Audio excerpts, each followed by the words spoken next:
Thank you. Mr. Kim, you touched on this very briefly in your opening statement. The EU and UK are moving quickly to attract, blockchain-based innovation.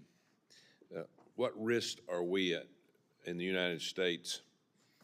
What are we going to face if we don't get more urgent about what's going on? I recently talked to some exchanges, and they're freaking out basically about, hey, we've got to do something or we're going to have to move out of the country. What's your thoughts?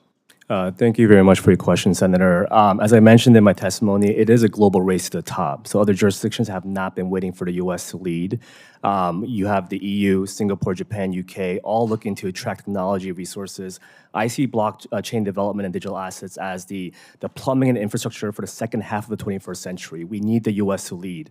That said, despite the progress in other jurisdictions, everyone is watching the U.S. now. They're seeing the Senate having passed Genius. They're seeing development of market structure bill, including in this committee.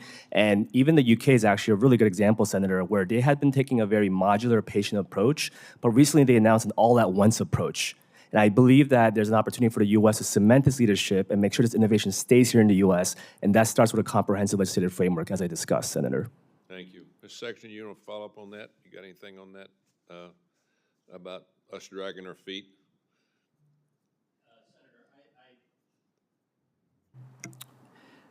Senator, I encourage this committee and the House to continue to work on legislation in this area. I think it's very important. I can tell you that from our perspective, we have, as I indicated, member firms already engaged in this activity, and to the extent that the CFTC would be provided with not only anti-fraud, but also regulatory oversight over digital commodities, I think it'd be very helpful as far as our own regulatory structure here. Thank you, Mr. Benham. The U.S. model of having two regulators, and we touched on this briefly, only works if they are a clear jurisdiction. You're very familiar with that. Can you talk about the need to clear up, this regulatory definition between the CFTC and the SEC? Senator, thanks for the question.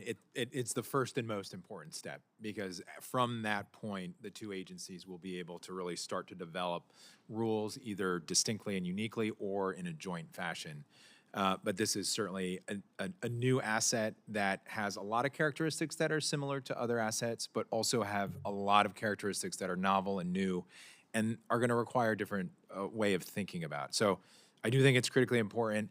I also think, putting myself in my old shoes, it is important that the agencies get a bit of a steer from this committee and Congress, because there are lines that I think this committee and the Congress can draw to help the agencies start to really define the landscape of what tokens are securities and what tokens are commodities.